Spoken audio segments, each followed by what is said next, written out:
بسم اللہ الرحمن الرحیم۔ قرآن کریم 12واں پارہ سورہ ہود، اس کے اندر اللہ تبارک و تعالیٰ نے حضرت ابراہیم علیہ الصلاۃ والسلام کی مہمان نوازی کا ذکر فرمایا۔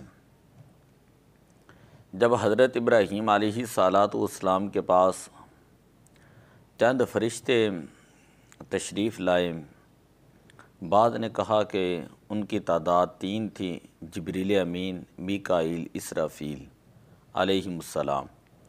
بعض نے کہا 4 تھیں، بعض نے کہا 9 تھیں، بعض نے کہا ان کی تعداد 8 تھیں۔ خیر، جتنے بھی اللہ تبارک و تعالیٰ کے فرشتے تھے ان کے بارے میں اللہ تعالیٰ نے 2 جگہ پر بیان کیا ہے۔ ایک سورہ زاریات کے اندر حل اتاک حدیث ضیف ابراہیم المکرمین، کہ اے پیارے حبیب، کیا آپ کے پاس حضرت ابراہیم علیہ السلام کے مہمانوں کی خبر آئی؟ اور دوسرا یہاں 12ویں پارے سورہ ہود کے اندر جو ہے وہ موجود ہے، وَلَقَدْ جَاءَتْ رُسُلُنَا إِبْرَاهِيمَ بِالْبُشْرَىٰ، اور بے شک ہمارے فرشتے حضرت ابراہیم علیہ الصلاۃ والسلام کے پاس بشارت لے کر آئے۔ قالوا سلاما، اور انہوں نے آتے ہی سلام عرض کی۔ قال سلام، تو جواب کے اندر حضرت ابراہیم علیہ الصلاۃ والسلام نے بھی ان کو سلام کہا۔ فما لبث ان جاء بعجل حنیذ، پھر تھوڑی دیر کے بعد وہ گائے کا بنا ہوا بچھڑا جو ہے وہ لا کر مہمانوں کے سامنے رکھ دیتے ہیں۔ فَلَمَّا رَأَىٰ أَيْدِيَهُمْ لَا تَصِلُ إِلَيْهِ نَاكِرَهُمْ، جب حضرت ابراہیم علیہ الصلاۃ والسلام نے دیکھا کہ ان مہمانوں کے ہاتھ اس کھانے تک نہیں پہنچ رہے، وَأَوْجَسَ مِنْهُمْ خِيفَةً، تو آپ نے ناکیرہم ان کو اجنبی سمجھا اور اپنے دل کے اندر جو ہے ان سے ڈرنے لگے۔ قالوا لا تخف، فرشتوں نے عرض کی کہ آپ نہ ڈریں، انا ارسلنا الی قوم لوط، بے شک ہمیں قوم لوط کی طرف جو ہے وہ بھیجا گیا ہے۔ وامرأتہ قائمۃ فضحکت فبشرناها باسحاق، اور حضرت ابراہیم علیہ الصلاۃ والسلام کی زوجہ محترمہ حضرت سارہ سلام اللہ علیہا، وہ ایک پردے کے پیچھے کھڑی تھیں، اور جب انہوں نے حضرت ابراہیم علیہ السلام اور فرشتوں کی گفتگو کو سنا تو فضحکن، تو وہ مسکرانا انہوں نے شروع کر دیا۔ فبشرناها باسحاق، ہم نے حضرت سارہ سلام اللہ علیہا کو حضرت اسحاق علیہ السلام کی بشارت دی۔ ومن وراء اسحاق یعقوب، اور حضرت اسحاق علیہ السلام کے بعد حضرت یعقوب علیہ السلام کی بشارت دی۔ قالت یا ویلتا اعلد وانا عجوز وہذا بالی شیخا، حضرت سارہ سلام اللہ علیہا آپ عرض کرنے لگیں کہ ارے دیکھیں، اعلد، کیا میں بچہ جنوں گی، وانا عجوز، میں بوڑھی ہو چکی ہوں، وہذا بالی شیخا، اور یہ جو میرے شوہر ہیں یہ بھی بوڑھے ہو چکے ہیں۔ ان ھذا لشیء عجیب، یہ تو بڑی ہی عجیب چیز جو ہے وہ ہوگی۔ قالوا اتعجبین من امر اللہ، فرشتوں نے کہا کہ کیا آپ اللہ کی قدرت کے اوپر تعجب کرتی ہیں؟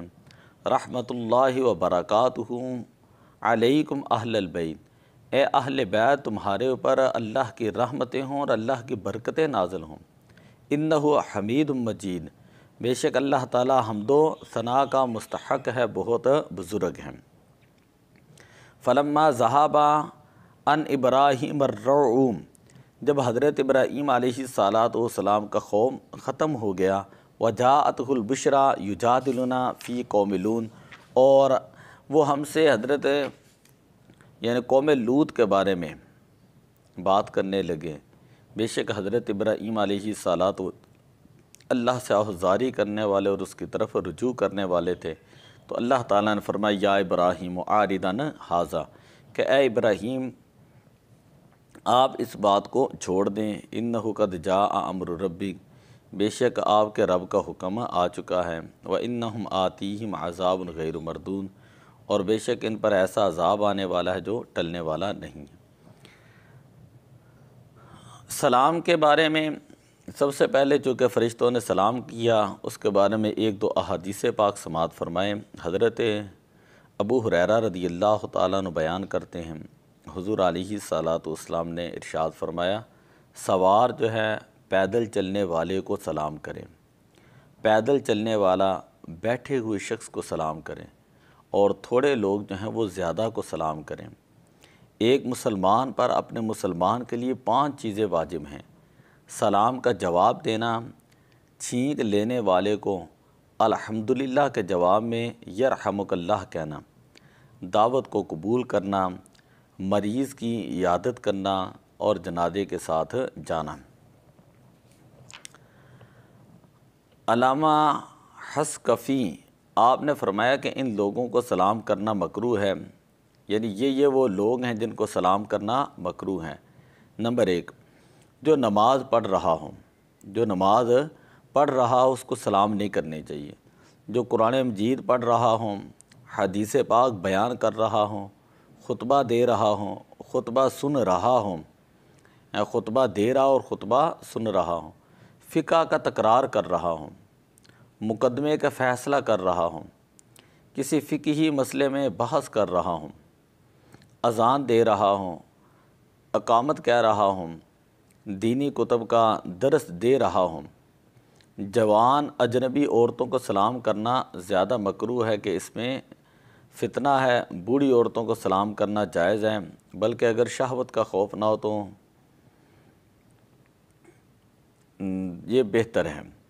اسی طرح جو شطرنج کھیل رہا ہوں یا جو فسق میں ان کے مشابہ ہوں، ہر وہ شخص جو کسی گناہ میں مشغول ہوں، مثلا جوا کھیل رہا اس کو سلام نہیں کرنی چاہیے، شراب پی رہا ہو اس کو سلام نہیں کرنی چاہیے، لوگوں کی غیبت کر رہا ہوں، کبوتر اڑا رہا ہوں یا گانا گا رہا ہوں، مزاح کرنے والے بوڑھے کو سلام نہ کریں، نہ جھوٹ بولنے والے کو، نہ لغو باتیں کرنے والے کو، نہ گالیاں دینے والے کو، نہ اس کو جو اجنبی عورتوں کو دیکھتا ہوں۔ فتاوی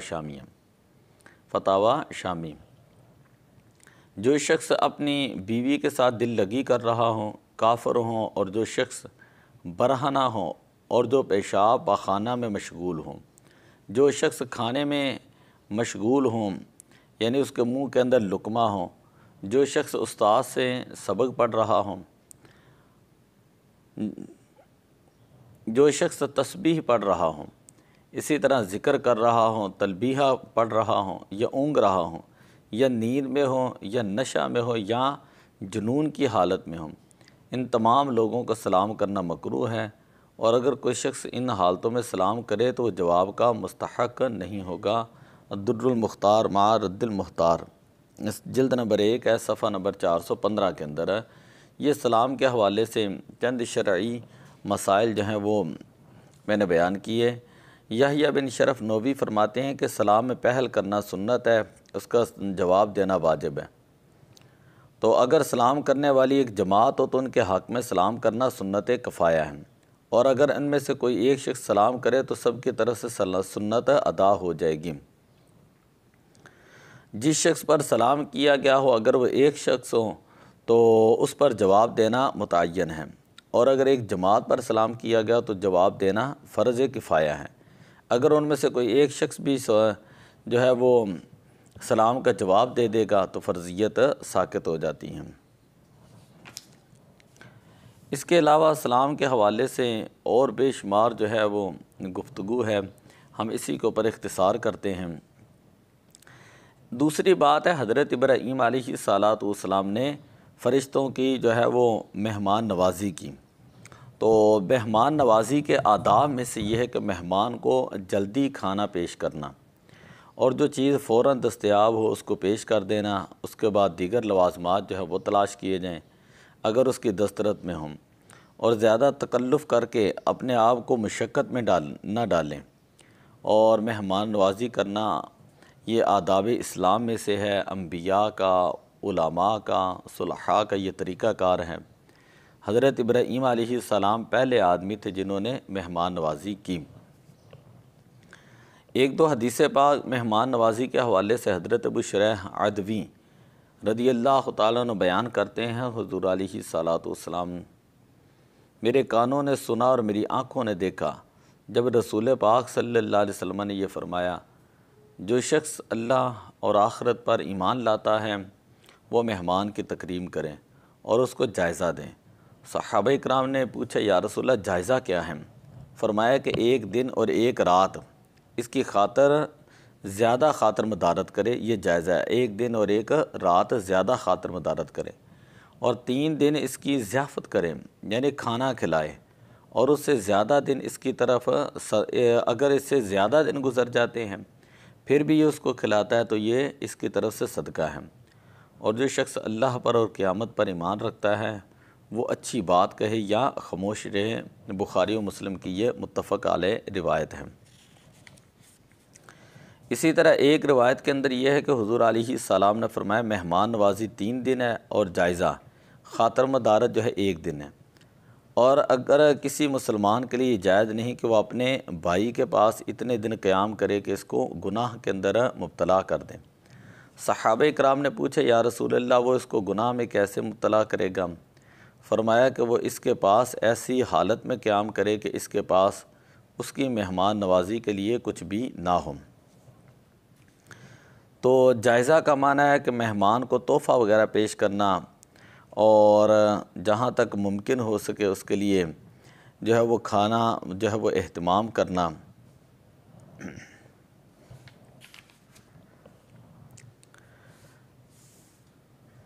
حضرت ابراہیم علیہ السلام کے واقعے کے اندر ایک لفظ آیا تھا کہ حضرت ابراہیم علیہ السلام فَأَوْجَسَ مِنْهُمْ خِیفَةً، کہ آپ نے ان کو اجنبی سمجھا اور اپنے دل میں آپ ڈرنے لگے۔ اس کا کیا مطلب ہے؟ علماء نے اس کے اندر بے شمار تفاسیر بیان کی ہیں۔ جن مفسرین نے یہ کہا کہ حضرت ابراہیم علیہ السلام کو یہ معلوم تھا کہ وہ مہمان فرشتے ہیں، ان کی دلیل یہ تھی کہ فرشتوں نے حضرت ابراہیم علیہ السلام سے کہا، آپ ہم سے خوف زدہ نہ ہوں، ہم قوم لوط کی طرف بھیجے گئے ہیں۔ یہ بات اس وقت کہی جا سکتی ہے جب حضرت ابراہیم علیہ السلام کو یہ معلوم ہو کہ وہ کون ہے اور انہیں کس سبب سے بھیجا گیا۔ تبھی انہوں نے کہا کہ آپ مت ڈریے، ہمیں قوم لوط کی طرف بھیجا گیا۔ انا ارسلنا الی قوم مجرمین لنرسل علیہم حجارۃ، ہمیں جو ہے بے شک مجرموں کی طرف بھیجا گیا ہے تاکہ ہم ان کے اوپر پتھر برسائیں۔ تو حضرت ابراہیم علیہ السلام نے جب دیکھا کہ ان مہمانوں نے کھانے کی طرف اس لیے ہاتھ نہیں بڑھائے تھے کہ وہ فرشتے تھے، اور فرشتے کھانا پینے سے منزہ ہیں، وہ مہمان کی صورت میں اس لیے آئے تھے کہ حضرت ابراہیم علیہ السلام مہمانوں سے بہت زیادہ محبت کرتے تھے اور ان کے مہمان نوازی کے اندر بہت زیادہ کوشش کیا کرتے تھے۔ حضرت ابراہیم علیہ السلام کو خوف کس وجہ سے ہوا کہ وہی میں نے آپ کو بتا دی کہ بعض علماء کہتے ہیں کہ یہ پتہ تھا کہ یہ فرشتے ہیں، بعض نے کہا کہ یہ پتہ نہیں تھا یہ فرشتے ہیں۔ تو یہ یعنی آپ کو یہ علم تھا کہ یہ فرشتے ہیں، لیکن وہ اس لیے خوف زدہ ہوئے کہ شاید اللہ تعالیٰ کو ان کی کوئی بات پسند نہیں آئی، اور اس پر تنبیہ کرنے کے لیے اللہ تعالیٰ نے فرشتوں کو بھیجا۔ یہ اس لیے خوف زدہ ہوئے کہ ان کی قوم پر عذاب کرنے کے لیے فرشتوں کو بھیجا جا رہا ہے۔ یہ 2 توجیحات جو ہے وہ میں نے آپ کے سامنے رکھی۔ حضرت سارہ سلام اللہ علیہا، آپ کو اللہ تبارک و تعالیٰ نے جو ہے وہ 90 سال کی عمر کے اندر جو ہے وہ بیٹے کی بشارت دی، اور حضرت ابراہیم علیہ السلام کی عمر مبارک اس وقت 100 سال تھی۔